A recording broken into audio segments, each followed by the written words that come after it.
El hipócrita, según el Bhagavad Gita, quien renuncia a la acción sin autocontrol.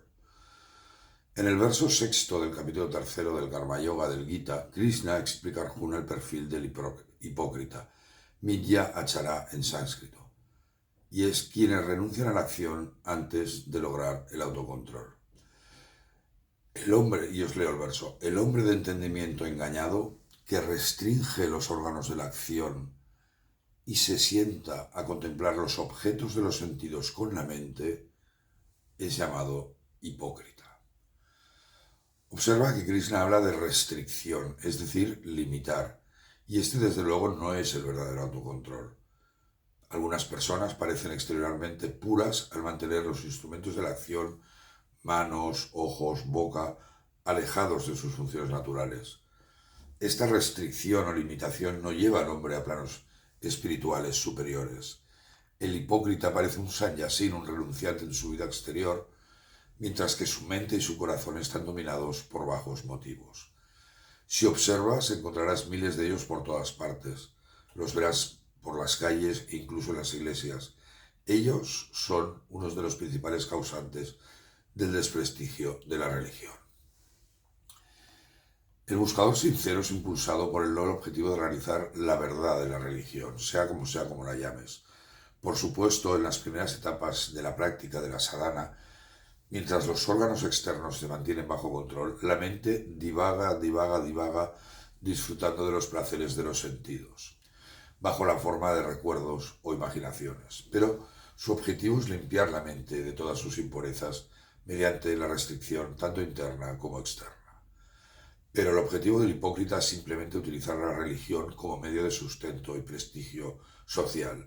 El verdadero sadhu y el hipócrita están en las antípodas. Controla tu mente.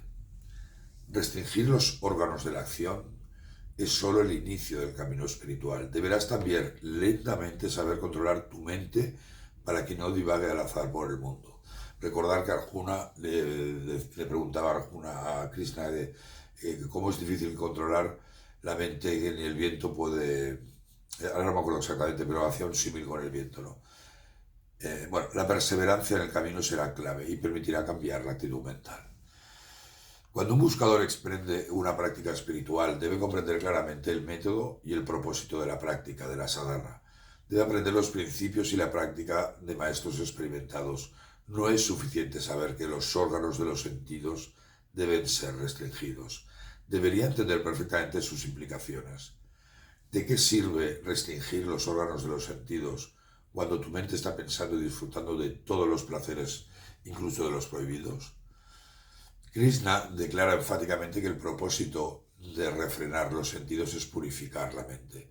El control de los sentidos no es un fin en sí mismo, es el medio para un fin, siendo el fin lograr la pureza de la mente. En este verso, Krishna habla del hombre de, y abro comillas, entendimiento engañado, es decir, del autoengaño del hipócrita. Tanto los órganos de los sentidos como los órganos de la acción no tienen poder para conocer o experimentar los objetos del mundo. Solo cuando la mente está unida a los sentidos y al cuerpo se deriva la experiencia sensorial. Por ello, el control de los sentidos debe ir armonizado con el control mental. Más bien el control mental viene primero y el control de los sentidos después. Es como una secuencia natural. Cuando la mente se mantiene bajo control no hay daño, incluso si el cuerpo y los sentidos se mueven por este mundo que nos rodea, para obtener nuestras necesidades incluso básicas. El siguiente verso del Gita nos lo explicará mejor. Ahora me acuerdo, el verso decía Arjuna, la mente es tan difícil de controlar como el viento, era algo así, perdonar el despiste. Muchas gracias.